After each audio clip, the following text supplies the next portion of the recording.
Welcome to the deep dive. Today we're plunging into the world of Norse mythology to explore one of its most complex and, well, central figures. Absolutely. A character who is, both indispensable and incredibly enigmatic. There's really a lot to unpack here. Yeah, definitely. So our mission in this deep dive is to really try and understand the depth of this figure's complexity and his crucial role based on the material you've shared. Uh-huh. We're talking about the god often labeled as the god of deceit and chaos, but as our sources show, he's also sometimes an unexpected ally. Right. Not just the simple bad guy. He's much more, he's a true catalyst for major events. A catalyst, that's a good way to put it. Yeah, he forces things to happen. And exploring why he's such a fascinating figure and what his place tells us about, well, the Norse worldview is key to this dive. So let's dig in. Okay, let's unpack this. Right from the start, his origin is unusual, isn't it? It really is. Son of giants, the What? traditional enemies of the gods, yet he resides in Asgard with the Aesir. That's the first layer of tension, right there. He's the son of Farbodi and Lofi, figures we associate with the Jotnar, yet somehow he finds a home among the gods. And how does that happen? I mean, how did the gods, particularly Odin, accept him? Well, this is where it gets really interesting, and our sources highlight a crucial point. A strong, ancient blood pact he made with Odin himself. A blood pact, wow. Yeah. And this doesn't erase his giant heritage, obviously, but it grants him this unique, albeit often uncomfortable, position within Asgard.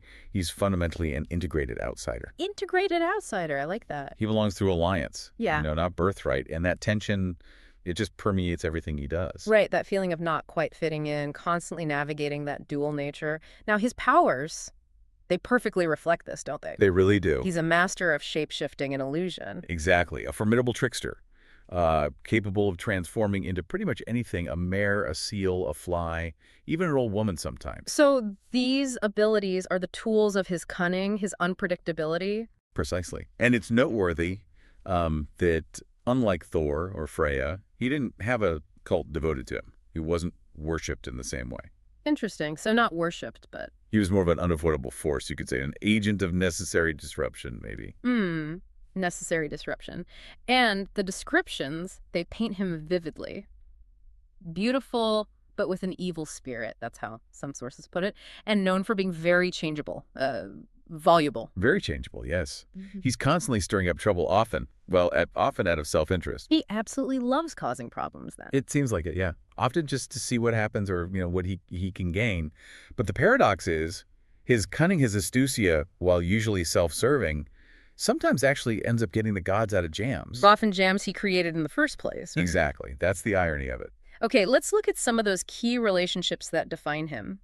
That deep, complex link with Odin because of the blood pact, that must be the most significant. Oh, it is. Absolutely central. Odin tolerates an immense amount from him. Just so much. Why, though? Well, perhaps Odin sees something in him.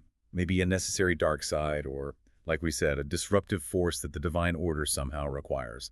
It's a bond that allows for incredible freedom, right up until it doesn't anymore. Right.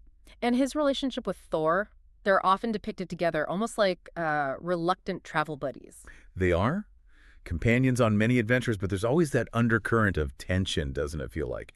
Rivalry, perhaps even jealousy on Loki's part towards Thor's, straightforward strength and popularity. Makes sense. And then we also have his loyal wife, Sigyn. Ah, Sigyn, yes.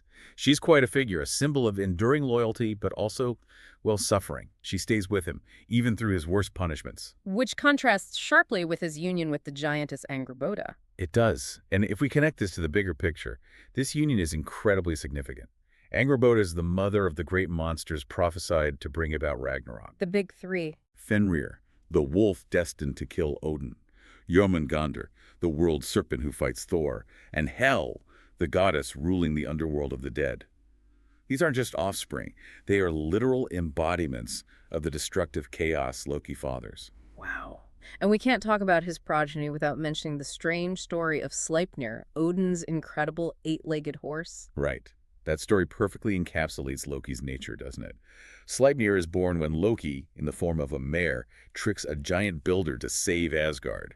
So, a deceitful act. Yes, but resulting in something immensely valuable for the gods. It highlights how his trickery isn't always purely malicious, or at least the outcome isn't always bad for others. Let's look at a couple more key myths that illustrate his duality. The theft of Freya's necklace, Bresengamen. Pure cunning there, and a total lack of scruples, using shape-shifting for personal gain. Classic Loki. Or when he maliciously cut off the hair of Sif, Thor's wife. That just seems mean. It does seem like sheer malice, pure Yeah. maldad. But ironically, fixing that mess forces him to go and obtain incredible treasures for the gods, Including Mjolnir? including Thor's hammer Mjolnir and Odin's spear Gungnir, yes. So even his bad acts can lead to unexpected beneficial outcomes for others. It's complicated. But there's a turning point, isn't there? A moment where his actions become unforgivable, even for the gods. The death of Balder. Yes. The death of Balder is the point of no return. This is where his trickery shifts from disruptive, maybe even occasionally helpful, to purely destructive. There's no upside for Asgard this time. How does he bring this about? It's quite clever in a dark way. It is. He discovers Balder's single weakness, the mistletoe, something everyone thought was harmless. And then he manipulates someone close to Balder, doesn't he? Precisely. He tricks Balder's blind brother Hoder into throwing a spear, or maybe just a sprig made of mistletoe, leading directly to Balder's death. It's just an act of calculated cruelty. And his final action regarding Balder seals his fate and leads to his punishment. Absolutely.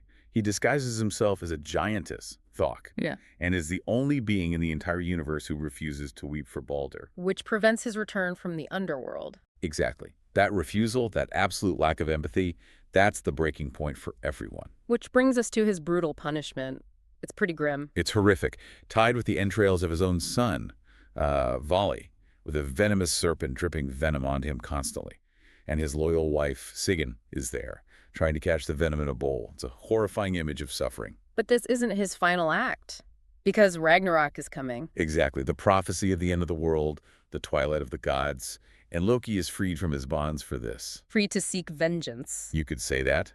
The ultimate integrated outsider finally fully embraces his role as a force of destruction against the Aesir. And in that final cosmic battle, he confronts Heimdall, the guardian of the Bifrost Bridge. And they kill each other.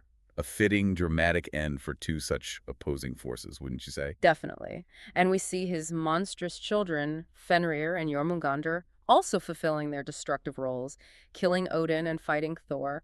In many ways, Loki really is the ultimate architect of this final undoing. It certainly seems that way. He and his children are central to it all. So looking back, his legacy, Mm-hmm. it's impossible to neatly label him as just evil. Oh, it's far too complex for that. Yeah. He is indispensable to the Norse narrative.